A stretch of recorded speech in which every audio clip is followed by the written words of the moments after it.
generations and fans are always going to have opinions and judge the players differently.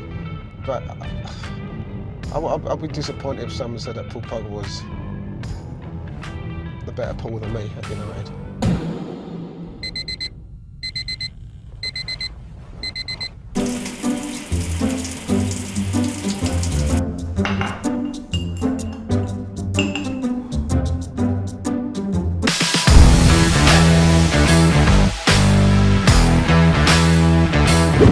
Goldbridge, welcome back to Driving with Goldbridge. Today's guest is a big one.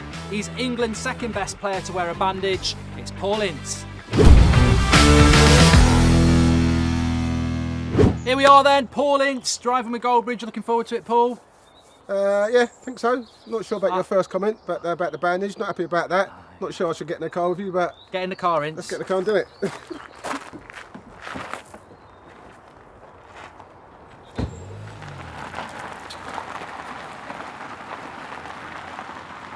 Here we are then, Driving with Goldbridge with Paul Ince, the governor.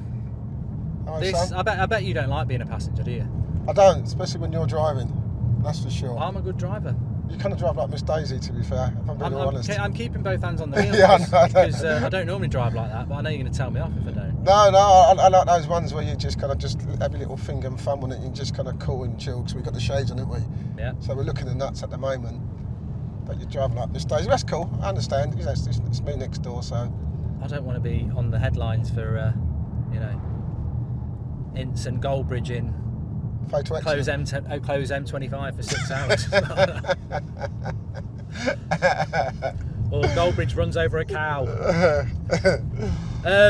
Let's start off about... I was going to say, I had the joke about the bandage. You know what I was going to say? I was going to say, I've got Paul Ince on the show, the 5th best Paul to play for Man United in the Premier League era. And I thought, no, he's not 5th. He's got to be... I was thinking, I thought, Paul Scholes, Paul Pogba, Paul Parker. Paul McGrath didn't play in the Premier era, no. Okay, Paul But Parker. you'd put yourself in the top 3, wouldn't you? Paul Pogba, Paul Scholes, Paul Ince. Who's the best Paul? Unless I'm missing someone's going to... No. It's not Paul Ronaldo, is it? So. No, I think, well, listen, it's not for me to say anyway. But I know you're going to want me to say it. Your career, you can't go against Pogba in the modern day. Pogba FC will go mad. But the reality is, when you look Pogba at FC? it's this. Well, you might not be aware of it. It's like social media. People support players more than clubs now. So there is actually people on social media who support Mourinho, no matter where he goes. And United will have a load more fans now because Ronaldo's here. Not because they support United, because they follow players basically. Yeah, I get that. So if Pogba there's fans who are United fans, but they support Pogba more than they support United. Doesn't make sense, does it? No, but I don't understand it. You're not going to Wales gone mad, I tell you honestly. Listen, I don't think. Listen, Paul Pogba for me is a world class player when he wants to be a world class player. Yeah. If you kind of paralleled Paul Pogba's success, longevity compared to mine at United, then I'd be surprised if people said Paul Pogba was better than me. As a Man United player, on honours, it's you, 100%. As a player, well, I think Pogba, if he had a bit of your consistency in him... But surely this is what Man United players are. Man United players are about performing week in and week out, not just for 2 weeks, not just for 2 months, but for 2, 3, 4 years. Yeah. That's what a Man United player is, and we get this kind of wrapped up in this like, oh, he's had a great 2 months, he's outstanding, he's this. You can't gauge a player on that. You talk about Ronaldo's and Messi's and Shearer's and Keane's and Giggsy's. Players like that, they do it year in and year out. Yeah. That's what Man United players are. So if anybody can tell me that, yeah, Pogba's, I love Paul Pogba. I love him. I just think that he's had a lot of troubles previously under Jose. They didn't get on, clash of egos. This year he started like a house on fire, but the last 2 or 3 games he's been quiet. So we all can have mediocre games, don't get me wrong. But I just think a Man United player is someone who performs year in and year out, and I never base a judgment on someone who's only played 4, 5, 6, 7 months. I think football and United in generally, I think the standards have been allowed to drop so much that they don't realise what we almost champion someone who puts a shift in, whereas in your era, the 99 era, up to the Sir Alex era, putting a shift in was demanded. It wasn't an attribute. It was the starting point. You will put a shift in anyway, and now, what can you do as a player? Natural requirement. It's a natural requirement. Well, you know what annoys me? When we hear these pundits or someone say, "Oh, he worked really hard today," it winds me up, because as you've rightly said, well, it's a natural. No, people get up from 9 to 5, and work, and have to come home and cook for their children and all that stuff, and don't earn as much money as footballers do. So that's working. That's proper work. We're footballers. We're lucky that we got lucky work. We enjoyed what we're doing. So when I say, "Yeah, play well today, work really hard," that's a load of crap. I don't buy into it. I don't buy into it at all. Because as I just said before, it's a natural requirement. But you're right. Going back to the Paul's, I think Paul Scholes was world class. I don't care. Different type of player. We know he can't tackle. That's for sure. He'd have a go though. He'd have a go, but as a player, world class, unbelievable pass the ball. He reminded me of a small Brian Robson, where he glides into the box. I remember playing with him at England at Hampden Park. He scored 2 goals for England. I remember that. Yeah, one was a header, wasn't it? Yeah, he was unbelievable. He was, and such a nice man. Such a nice man. Really, really nice guy. And different players, and things, generations and fans are always going to have opinions and judge the players differently. But I'd be disappointed if someone said that Paul Pogba was the better Paul than me at United. Do you, on that point, do you, because this is just me asking a question here that I'm intrigued by. You play in a dressing room with many different players over your careers. What is it actually like? Are you all mates? Do you still stay in contact with those mates, or are they just football mates? You know what? It's funny. It's like it's funny stuff. You're stumbling. I've got you. I wasn't stumbling. I just want to think a word for it, and I just think it's like ships in the night. I think. Yeah. You go to a club and you do your stuff. You meet with your friends, then you get sold on, and you say, yeah, I'll keep in contact, yeah, got your number, yeah, let's do this, let's do that next time. Then you don't hear from them. Yeah. You know what I mean? And then they make their new mates, and they make their mates, and it's like that. It's just like going through life, you know what I mean? A lot of my mates are in Dagenham. Yeah.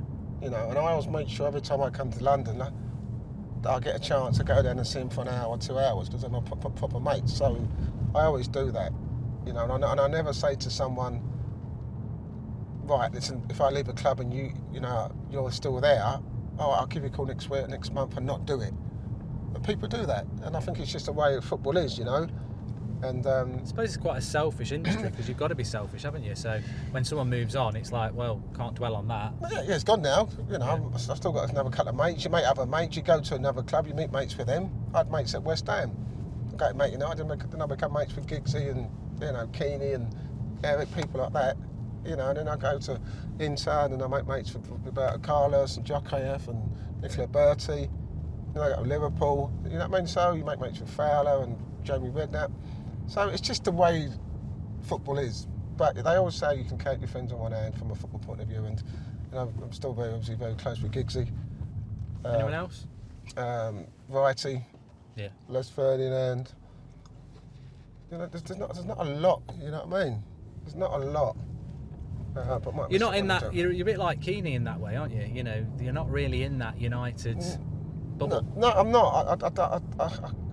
And which is unfortunate, because we've had this chat many times. You were kicked out of United, basically, nicely or not. Yeah. You were kicked out of United. You wanted to stay. Yeah, of course I wanted to stay. And that's the ruthless nature, isn't it? Because if you look at the way Gary Neville is in the media, and Rio Ferdinand and Paul Scholes and that's only because they were kept at the club. It's not because, they're in that situation, and it's sort of like, even, Mark Hughes is another player, isn't he? You go and manage Man City, etc. And you've sort of forgotten about as a United player. It's Mark Hughes was an absolute ledge. You know what I mean? For me, I've never seen anybody bring a ball down and control the ball down like he does at United, ever. Even that includes Cantona, Ronaldo. He was unbelievable, Sparky. But I just feel my friends are my friends, and the friends that I've got, the friends that I go to the pub with, you know what I mean, I've done for 20 years, on non-related football, you know. They've got their own jobs, they've got their own lives, but on the weekend, on the Sunday, we meet up and we chat about the week. Yeah. You know, and I've done that for 20 years. You know, I don't like to have football friends. I don't want to sit every day talking about football. You know, I want to talk about other things, you know. And that's the thing. That's the thing I like. You know, you see these like at Old Trafford. You get all these ambassadors now who go around the stadium. Phil Jones might be injured again. That's terrible, Mark. It's terrible. You know, so friends are important. Friends are important. You know, I'll leave that for us in a minute. Yeah, friends are important. And it's the trust, you know. There's a trust, you know. You can kind of talk about what you want to with friends. I always kind of feel if I'm talking to footballers, you just don't know where it's going to go. That makes sense. Yeah. You know, if I say something to Ryan, then it stays with Ryan. But, you know, as I said, I've got some friends down in Wimbledon that I'm staying with now, called Jim and Emma. They're so different to me. They're so different to me. You won't believe that we're so close. They come from completely different environments, different backgrounds. But me and my wife have known them for years, and we trust them, so we can say things that we can feel comfortable with them. I get that. Yeah. I mean, look, I'm not Paul Ince, ex-England and Manchester United footballer, but you know, I do YouTube. Yeah. A lot of people know who I am. Exactly. My mates that I'll go down the pub, we're going on Friday night, they won't mention it once. No. Do you ever think about, you know, you look at you switch the telly on, you see, I don't know, Gary Neville or whatever like that on the telly, and do you think, you know, that should be me? No, never, ever, ever, never, ever. I think, you know, I love Gary Neville on Sky. Yeah. Context that question, I just feel that your era of Manchester United is a bit sort of forgotten, and yet it was the first, if you know what I mean. Yeah, of course. Yeah, listen, of course. I think, you know, as years go by on, you know, we'll be more forgotten. But you know, I love Gary. I love what he says. Everything he says, or most of everything he says, I agree with. You know what I mean? Yeah. I really, really do. A lot of people. Him and Carragher, brilliant, aren't they? Gary Neville, yeah. Not Carragher. There we go. That's the next question. Only joking, son. But a lot of them, I haven't got a clue what they're talking about, and that's why, you know, it kind of almost frustrates me. I just kind of just turn the volume down. Yeah. Because some don't know what they're talking about in regards to football, and a lot of these pundits, they haven't managed, and I think, you know, I know Gary had a little spurt of Valencia and it was tough, but at least he's managed. At least he's took the step into the hot seat. So you can see it from both views. A lot of pundits say things that it just riles me because I've not been in that hot seat. Yeah. You know, it's easy to say things from the outside. But he's done very well for himself, Gary, and I don't resent anybody who's been successful. How would you, as a footballer, if you were playing for United now, and you know, would it even be something that a footballer? Well, because we know they do look at it. You know, I've had some United players sort of get in contact with me, but you know, you see a fan going, he's fucking shit, this, that, and the other. 4 out of 10 today for Ince. You know what? How do you think you deal with that? Mark, there's no chance of me getting 4 out of 10. So yeah. come on, why'd you say 4? Why couldn't you have said 5 or 6? I'm trying to think how you'd react to it. See now. How do you think that? You know, because this is a modern phenomenon. It is, and you know what? It's terrible. It really, really is. And I think, you know, when you've had a bad game or a good game as a player. I've always stated that as long as the manager puts me in the team the week after and the week after, I'm playing well. I don't need some journalist or some fan, you know what I mean, whether he's United or wherever he's from, to tell me how I've played. And that's why I was kind of this kind of mindset that, listen, as long as I'm playing the next week, the manager thinks I've done well. And you've got to remember though, Mark, this is an opinion of one individual, whoever's at the game, watching the game, a journalist. These can be opinions of 100, 200, 300 people of a stadium of 20,000, 10,000, 15,000. So, you know, you can't take it to heart. You know what I mean? You just got to get on with it. So we do kind of got to kind of look at it this way. Well, if we do well, I can't wait to get the papers and can't wait to get on social media. If we do crap and we get beat and I get subbed after 55 minutes, then, you know, I can't believe the shit that I'm getting. It doesn't work that way. Do you think if, like, you know, obviously United Stand, you've been on it, quite a lot of people watch it worldwide, etc. Do you think that United team that you played for, do you think any of your players would have watched that, kept an eye on that? On social media? Yeah, no. As in now? If like YouTube and everything was around when that team was around, and you know, United Stand was as big as it is, and you know, we're talking about the players, we're giving them player ratings, you know, we're talking about performances. Do you think any players would watch that, or is it the sort of thing? No, I don't, and that's not being disrespectful to you. No, that's why I asked the question, because I'm interested in like how a professional footballer works. Because it wouldn't affect us. You know, it's kind of hard to think that would be the case because we didn't have it. Yeah. We wouldn't have YouTube, we didn't have social media.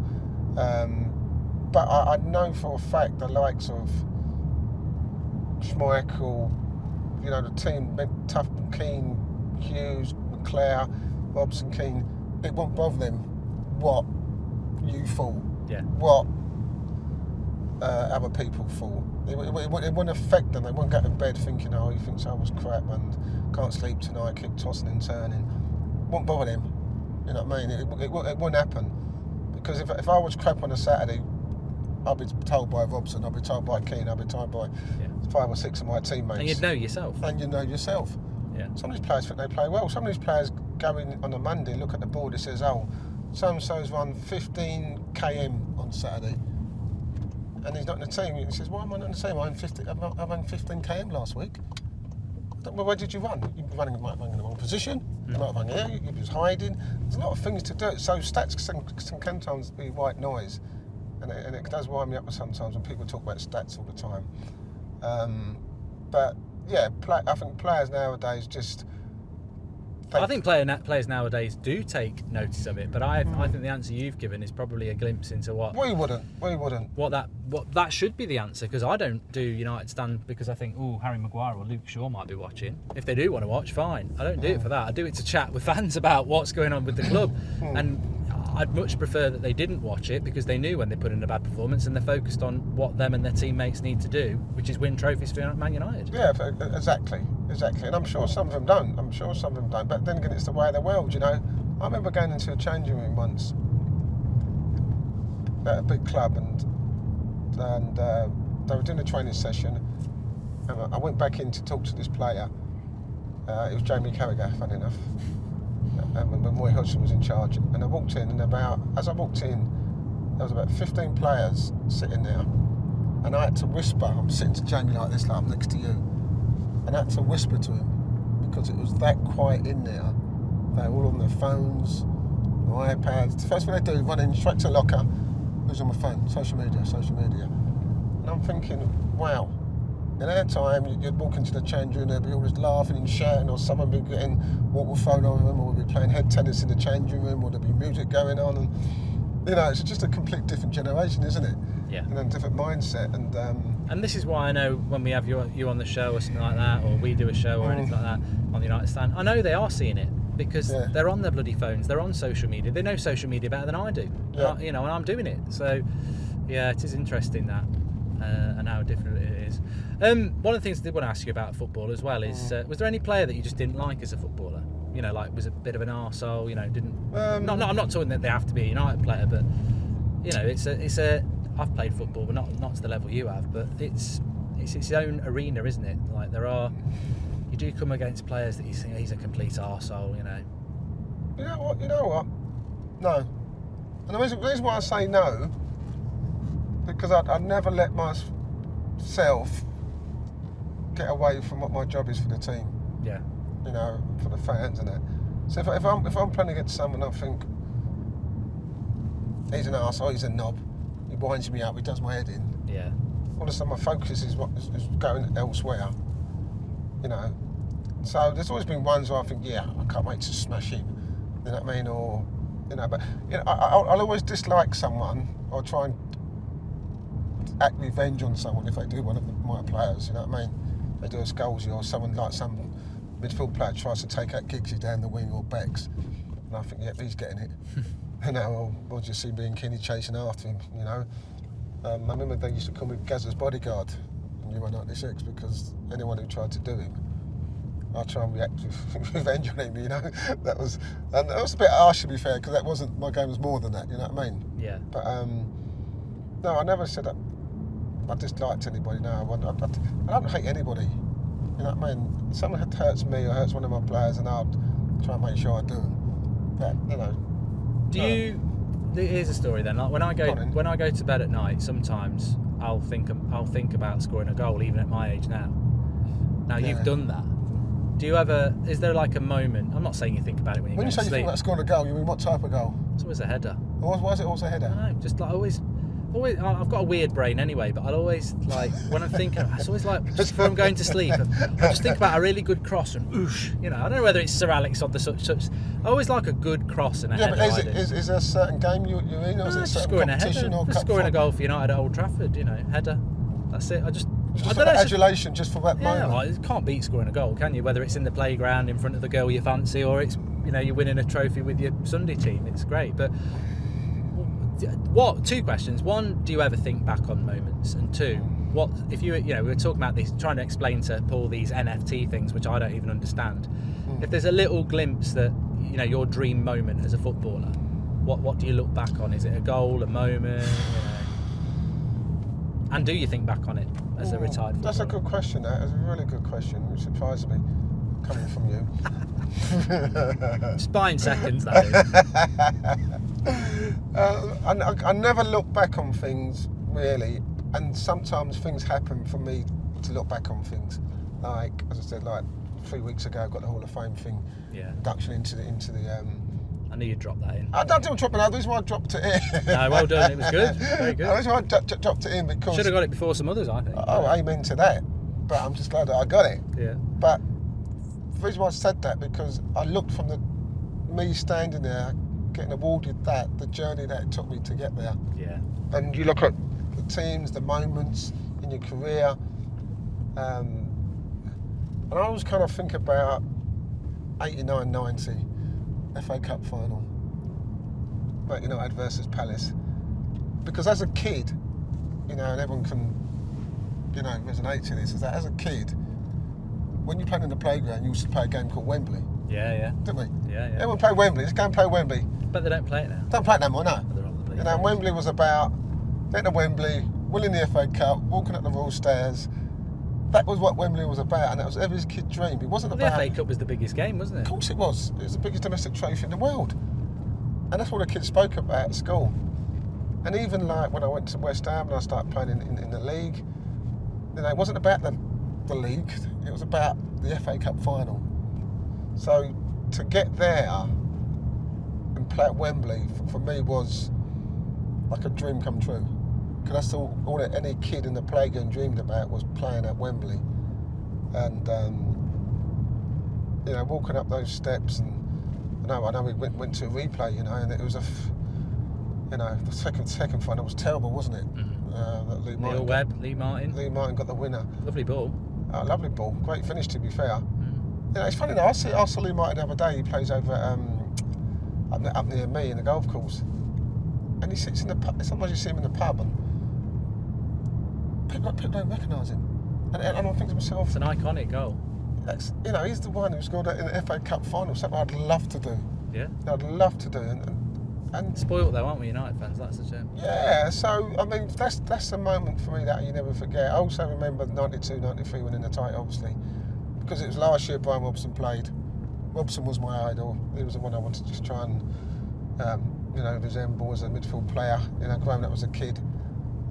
So Matt Busby, felt like he was holding on just to see us lift that trophy. Yeah. That's, for me, is the most, you know, iconic, you know, thing for me.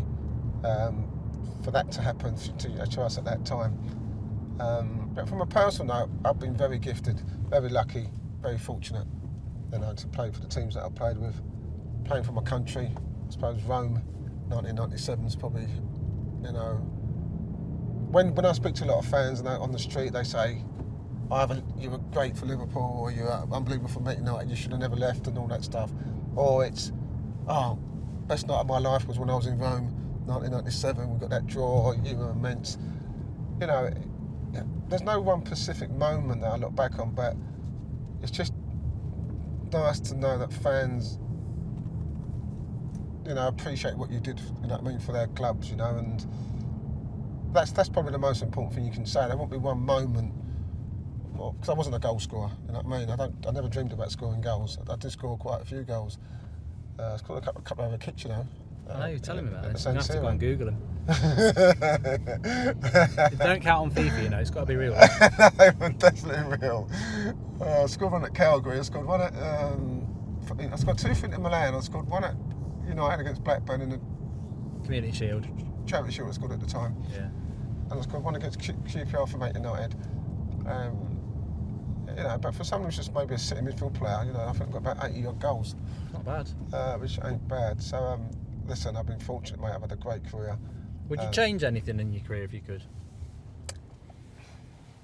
Would you? You know, I know what I'm into now. Would you just have stayed United, and not left? And I know that's disrespectful to every other club you went to, but if you could change anything, would you change that, or do you think? Well, I think for things I've got no regrets, because United, it wasn't down to me to change. Yeah.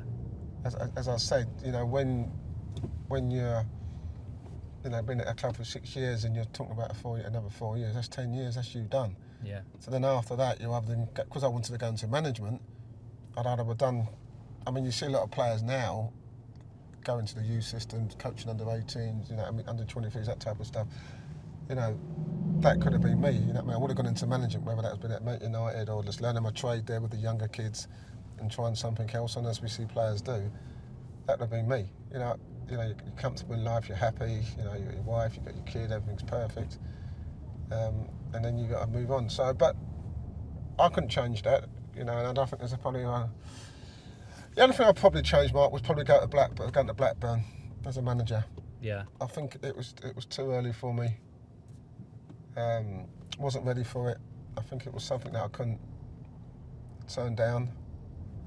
You know, because you talk about, you know, the first black Premier League manager, you know what I mean? Hopefully that wasn't the reason why I took it, but hopefully that in the future it will allow other black players to feel that they can get to that place, you know what I mean? Because I've been there, and if I've been there, they can get there. I've probably just changed the way the West Ham situation happened. It wasn't my fault, obviously, but the way I'd love to change that, because obviously to not have that kind of rapport with your homegrown team, you know what I mean? That's sad. That's sad. What was that? Because I was very young then. And you buy a player and you don't really give a shit about the team that they've gone to, but it was. Yeah, I think my agent asked me to do a picture in the Man United shirt, because obviously the deal was getting close and it's at the end of the season, and I was going to Malta with my wife Claire. Yeah. And I said, well, the deal's not done yet, so no, we'll get it done so that save you from coming back to do a picture. So it leaked before. And some bloke called Lusty, who now does the boxing stuff, photographer, he leaked it, or allegedly leaked it. So when I got back, there was absolutely mayhem, wasn't there? So half the West Ham fans. So they felt betrayed, really. Yeah, and it wasn't down to me at all. And you know, I'm a young kid. I was only 18, 19. And you know, I'd love to change that. But they're the only two things. You know, I think, as I said, I've had a fantastic career. Played with some great players, some great teams, and won a lot of trophies and medals. I met some lovely people on the way. You know, and I think, as I said before, you know, there's been a lot of influences in my life from John Lowell. You know, who passed away when I was at West Ham. Because I was a bit of a wrong one, you know what I mean? Imagine, can't you, Dagenham boy, having myself, cockney lad. But he kind of, I wouldn't say got me in the straight and narrow, but believed in me, you know what I mean? Gave me a chance. So, you know, got a lot of total respect for him. Obviously, him passed away was a sad day. And then so Alex took over, you know, and continued. So, listen, I've had some great people, great players, played at great stadiums, been to great countries. You know, so there's been loads of influences in my life. But you know, it's always funny, because I always think, from a personal point of view, that the biggest influence in my life was my wife. You know, because she was the one you know, at 16, 17, 18, to leave her job, her career, you know, to come to Manchester, to live in Manchester. That's big, isn't it? And you were what, a teenager yourself, were you? Yeah, I was 20, I was 21. Yeah. 20, you know what I mean? She got a lovely job, you know, and like, you think she's got to kind of sacrifice her career. You know, people don't think about that. She's got to sacrifice her career so she can be a mother, you know, and support me. And so, and to do that for that much career, you know, it takes a lot of doing. You know what I mean? And I think so. She would always be the biggest influencer for me in my whole career. And a lot of people forget about the one stuck at home doing the washing, ironing, cooking, cleaning, changing nappies. You're a father yourself, Mark. You know, it's not a great job. It's not an easy job, is it? I wouldn't be where I am if it wasn't for my wife. And you know, that's not glamorous to say that, but it isn't. And I'm not saying, you know, look at what you've done with your career. It's fantastic you've got that, and acknowledge that, like many people do who have that sort of success. It's the people who provide the support for you to do it. Yeah, definitely. Yeah, and they don't get enough appreciation, as they wouldn't, because people want to hear all the big names who influence all the top players and all that, like, all the stars and that. But I think any man with any kind of sense would understand that, you know, you've got to have a strong woman behind you to do what you've got to do. You've got to be able to go out. Or man in these days. Yeah, or man, yeah, either or. You've got to be able to go out and feel comfortable that you can go and do your job without having any worries. And, you know, wife or husband, whoever it may be, you know, can take care of things back home. So she's done that for 30 odd years now. So, you know, she's done well, the girl, I'll give her that. She probably want a new handbag now, something else said that.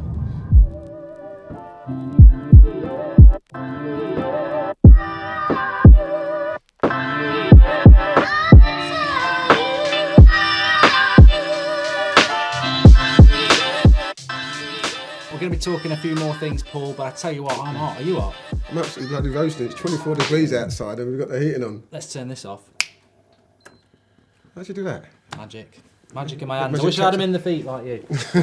But look, we're sponsored by Wash and Go. They sponsor Driving with Goldbridge, so we always have this bit in it. So I thought, you know what? I went back looking at pictures of you. You've never changed your hair since you moved from Man United to West Ham. I changed it once. I had it straightened when I was, I think it must have been 93. But apart from that, it's been the same, innit?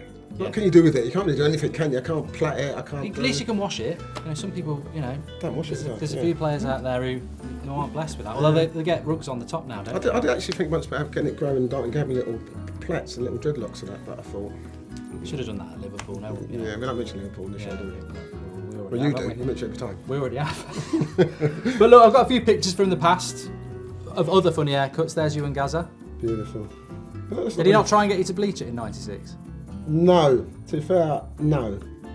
I look stupid, wouldn't I? They all do it now, though, don't they? They'll do it. Yeah, I think it's... And there's another one. No. Who's that? What was his name? Valderrama. Yeah. Yeah, but he's got too much hair to me, isn't he? He hasn't got the... You know what I mean? He's got all that kind of woolly hair, but no, I don't believe in that bleachy stuff. You know what you like. You know what I did, though? Obviously, when we won the title with all those horrendous jackets, do you remember that? Yeah. Giggsy. That was the only thing we were going to do. We had something... If I was going to do anything loud, that was when we won the title in 92, 93, and we wore those... Me and Giggsy wore those loud jackets. Quite iconic, those jackets, you know, to be fair. You still got it? Still got it, believe it or not. Giggsy still got his. Should get rid of it for charity. Nah, or keep it as I've got to keep it. It's a great memory. That was the first time we won the title. A heirloom. No, it's got nothing to do with hair. No. I'm trying, Wash and Go. I'm trying. Come on. Big shout out to Wash and Go for sponsoring the show as usual.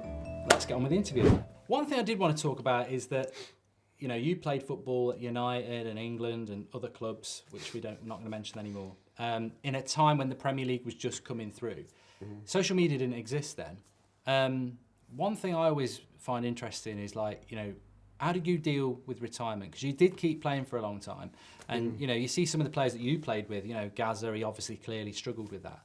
What was that adjustment like for you, going from being a footballer to not being a footballer? Because you're still a young man at that point. Yeah, you are still young. And I think, you know, it's not just, you know, you mentioned people like Paul Gascoigne, but even, like, going to the sad situation with Kenny Sansom and people like that. I mean, you know, football's all their life. That's all they know. You know, and unless you've got something planned for the future, you know, or unless you want to go into management, then you kind of think, well, what else am I going to do? and that's the sad thing about it. And to have all that adulation week in, week out, adoring fans, you know what I mean, every week, just wanting autographs and that, and all of a sudden it goes bang, it's gone.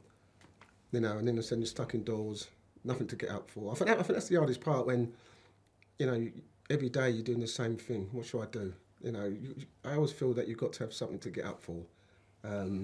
So for me, it was quite easy because I knew by the time I was 33, 34, that I wanted to go into management. That's what I was going to do. Whatever happened, whatever club it was going to be, I was always going to go into management. Some players don't feel they can go into management, but for me, that was always the case. So, when I quit at Swindon, I only played 2 games at Swindon.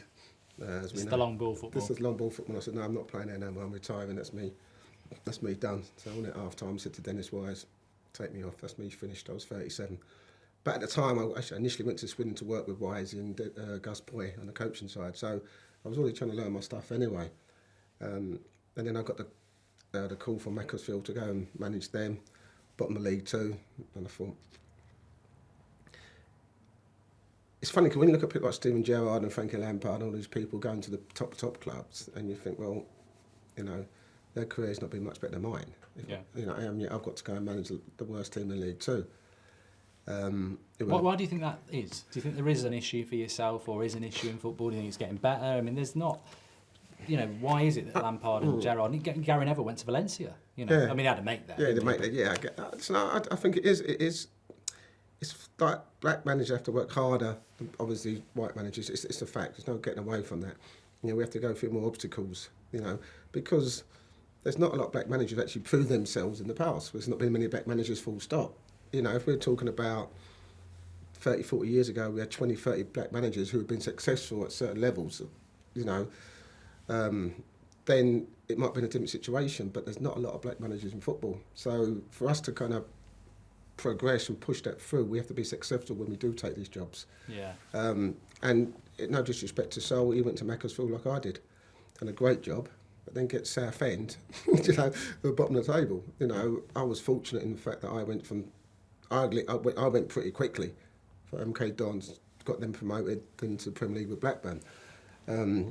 But when I look at black players, I look at, do they see avenues for them to go into management? Because they don't see enough black managers in the 4 top leagues, and say, is there an avenue for them to be like, my son's 30, and I think like 4 or 5 years' time, what are you going to do? Most people say, well, I'm going to go into planetary, because it's an easy option. Why don't you try management? Well, they don't really give you a chance. They always go for the same managers. It's like a merry-go-round. The same managers get the same jobs all the time, and it's a fact. And why would they want to be managers, black managers, if they don't see any avenues where they got a chance of being successful? And this is something we're trying to change. We're trying to prove it, but we ain't really doing anything about it.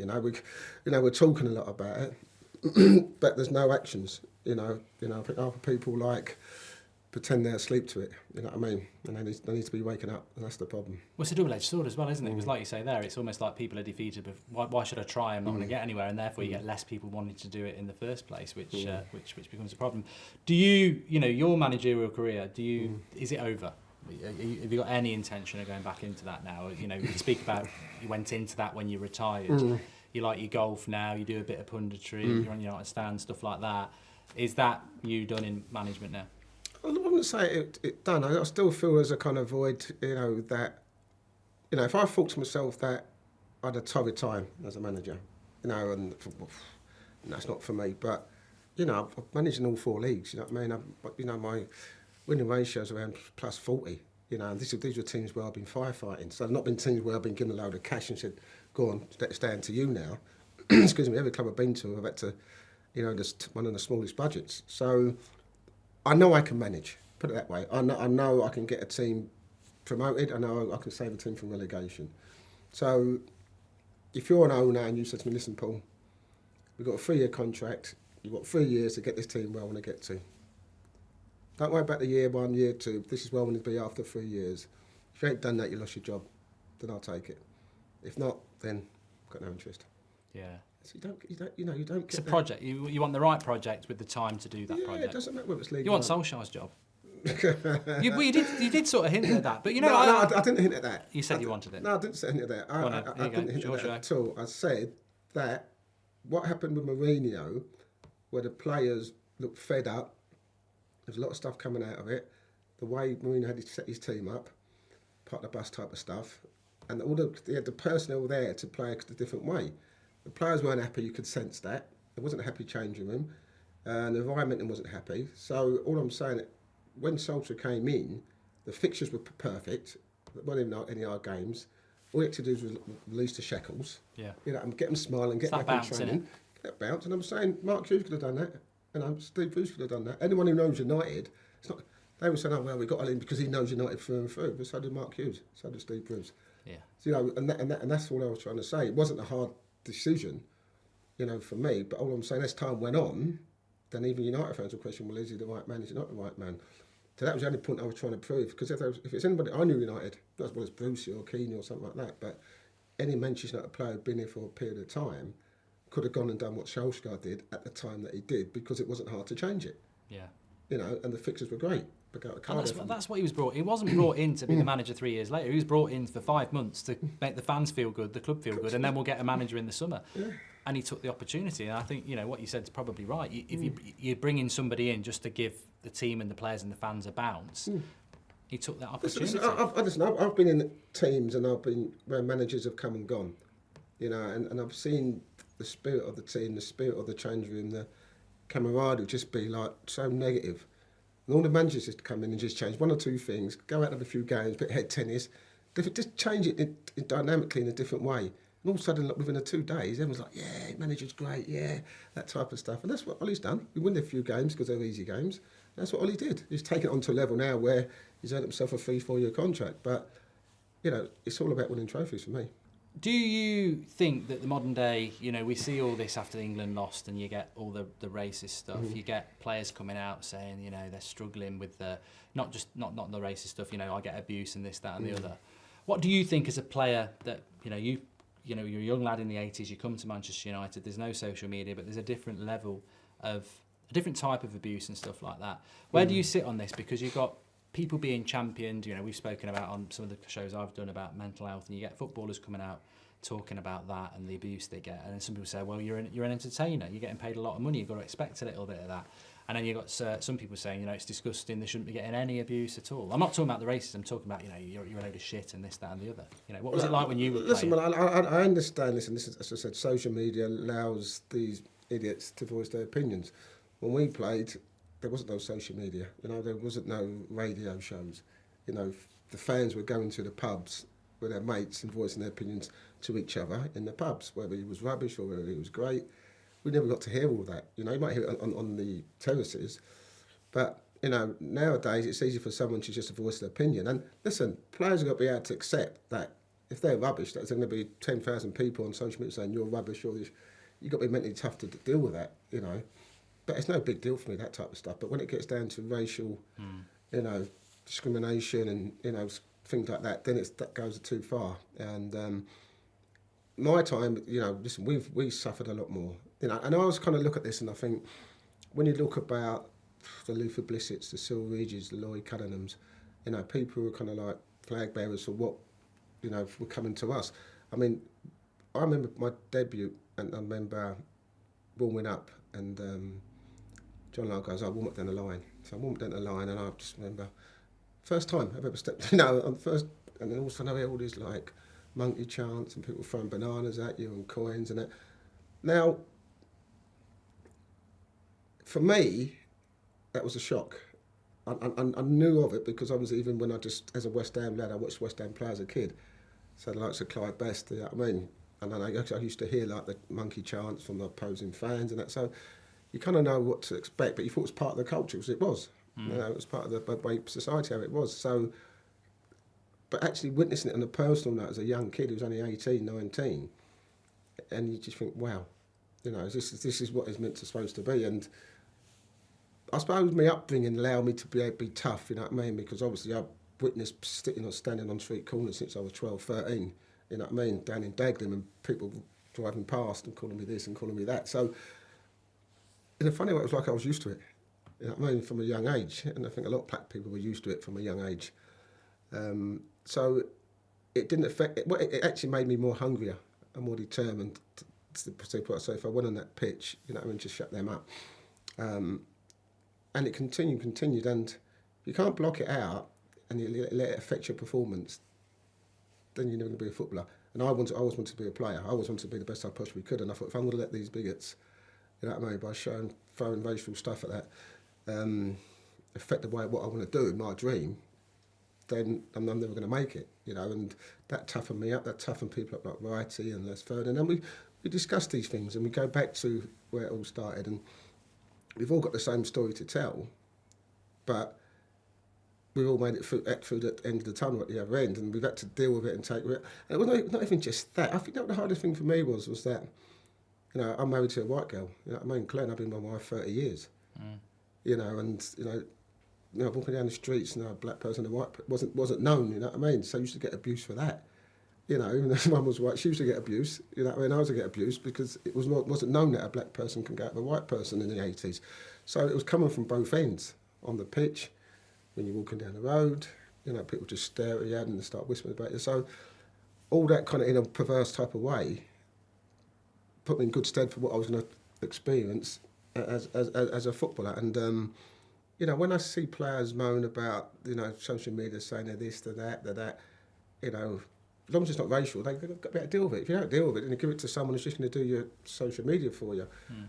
I personally, if I was on social media now, as far as still playing football for one of the big clubs, I just as soon as I heard any racial stuff, I just let someone else deal with it. I don't want to see it. I'm not interested. Just let me, you know. But it's funny because, you know, they haven't got the same mindset as we are. They haven't got the same backgrounds. You know, a lot of players are fragile. A lot of players can't deal with that type of stuff. And as soon as someone says, I mean, some of the stuff that goes on, you just think it's ridiculous. But are we ever going to stamp it out? I don't think so. You know, it's not just a football thing. I think it's just a social thing, society thing. Even when I went to Inter Milan in 95, 96, yeah, they were just, you know, we went to a team called Cremonese, and like they were just shouting. I mean, at least 3/4 of the stadium just shouting, like Negro de Murder, like all that for like 45 minutes, the whole stadium. And the mayor had to send me a letter after the next day to say apologise and invite me back for lunch. I said, you keep joking it, you ain't going back there. But that was in 95, 96. So you see, it was still there, still prevalent now. I think we're getting better at it, but I just think we're just using social media now. And it's not as worse as what we had previous experience before. But it's opened up another avenue. It's like another avenue where they could use it as a platform. You wouldn't be able to be, I would hope, in a Premier League stadium or any stadium in England now and start shouting the stuff in the 80s because people, you'd be highlighted. You know, you had that Chelsea fan who did it to Sterling a couple of years ago. But you can go on social media and be faceless and just get onto it. And it would have been worse for probably the likes of Laurie Cannonham and Cyril Regis than what, I mean, we thought our time was worse. Can you imagine how worse it was prior to that? Yeah. So there's a stepping stone here, as you're right, where people would not be allowed, we weren't allowed fans to shout racial discrimination at people. Whether it's black, white, pink, doesn't matter. It's not just it's black people, it's just any colour, creed, religion, whatever you call it. We don't allow that. But when you can hide behind a keyboard and say what you want, I'd rather not just look at it, I'd rather just concentrate on my football. On to something more lighter, you play your golf now. What else does Paul Ince do to relax now that he's not playing football? Well, I'm with you, of course. That's, you know, that's Keep it family friendly. I don't want to know what's on your laptop. I'm quite cool in my life, you know what I mean? I said, you know, my daughter's down in London now, Ria. She's studying international business Mandarin, so I get going to see her. I do some work for the PLP, Planetary. So I'll probably do that 3 or 4 times a month, which I quite enjoy. So I get down to see my daughter. I've just signed up, doing a clothes brand, believe it or not, with Blue Chip. Governor Clothes brand, which is quite exciting. A little 3-year deal there. Yeah. Just trying to design some things. I'm sure we can get together and bang our heads and, you know, see what we can come up with for you, son. You know what I mean? Get to watch Thomas play at Stoke. So my days, my weeks are quite filled up. You know, I don't. We talked about management and how. Look at Ollie, for example. You know, look how grey his hair's gone. Yeah. Look at Mark Hughes. Look at Steve Bruce. You look at all this. They just come great because the stress of managing, you know, 22, 24, 25, 26 players every day if you're not getting results, if the pressure's on, you know, you take it home with you. You don't have a family life. You think about it 24/7. You go to sleep. How can I change it? Who should I play? Should I play this? You know, working from top to bottom, you've got to deal with the chairman. It's so many things that just stress you out. And I'm thinking to myself, you know, do I want that stress? At the moment, I'm happy, I'm comfortable, I'm enjoying my life. That means you spend a lot of time from 15, 16, you know, dedicating yourself to football and finishing at 37 and 45 when I finish managing. So I think it's time to enjoy yourself and enjoy your life, you know, and so I'm very, very comfortable where I'm at the moment. Good. Well, Paul, it's been an absolute pleasure having you on the show. Always, Thanks Marty. for coming today. Pleasure. And I look forward to doing more stuff with you on United Stand over the season. Love it, can't wait. But very much thank you for coming on Driving with Goldbridge. Good man. Cheers, Marky boy. And thanks everyone for watching. Make sure you smash a like on the video. Get your comments in below. Driving with Goldbridge, supported by Wash and Go.